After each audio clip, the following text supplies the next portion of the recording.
Tony Weber here with Serviceside, giving you a little tip on deer movement. One of the things I see more and more now that I pay attention, and I mean, I'm in my 40s, I've hunted a lot, so I see this happen a lot, and it's how deer enter fields.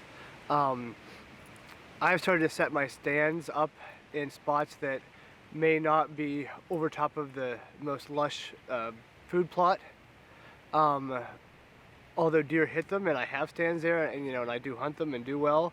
One of the things that I kind of look for is where deer enter fields, and from at least my experience, deer love that sense of safety.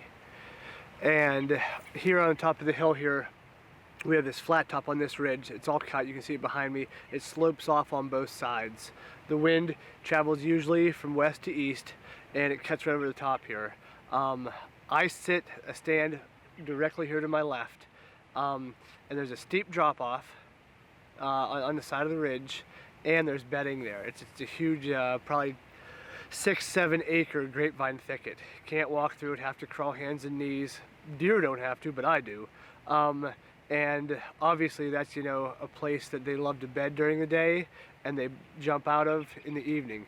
They jump out of this area, and we've seen this a lot. I put a tree stand here because Ryan Lamago has a tree stand on the other side of the thicket, farther up this ridge behind me.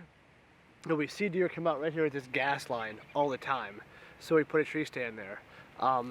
Deer like these areas where it's thick or there's a steep bank, because I think, in my opinion, if I was a deer, I want a quick getaway if they try to come into a field and something is wrong. So they come in and they will scent check it first, and if the scent's good, they'll slowly come out. If there's danger, they hop right back in, and it's downhill.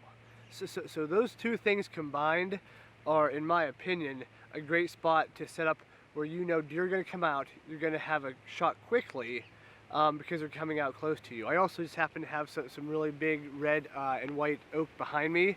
The white oak didn't produce this year here at the farm, but the red did. So it's another spot, reason why I like to hunt this little area.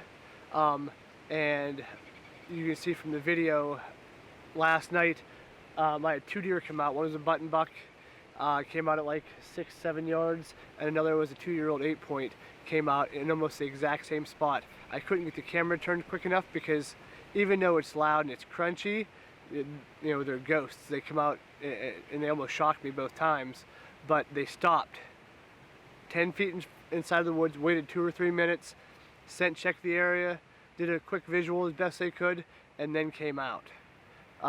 Another thing that's really, interesting, this field isn't planted in anything. It's just a field of, grass and stuff. But the farmer that owns this section, he did a bunch of mowing right here in front, and just because he mowed, some of the undergrowth was able to jump up and become really green.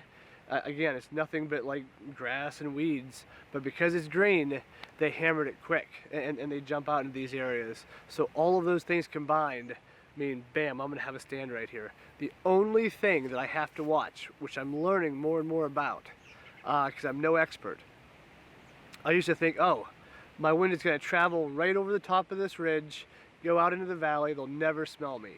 So I sat here in the evenings, and some evenings I would do great, and there'd be deer literally 3-4 yards, have no idea, walk underneath the stand. Other areas I wouldn't see a deer. They'd come out 50-100 yards away on both sides. And I didn't understand it. Like, why would they come out one night and they would another? If I have a good, strong wind, not strong wind, a sustainable wind, 6 to 8, 10 mile an hour, you better bundle up because on top of the ridge here it gets cold. However, that wind is pulling my scent down across like I want it to.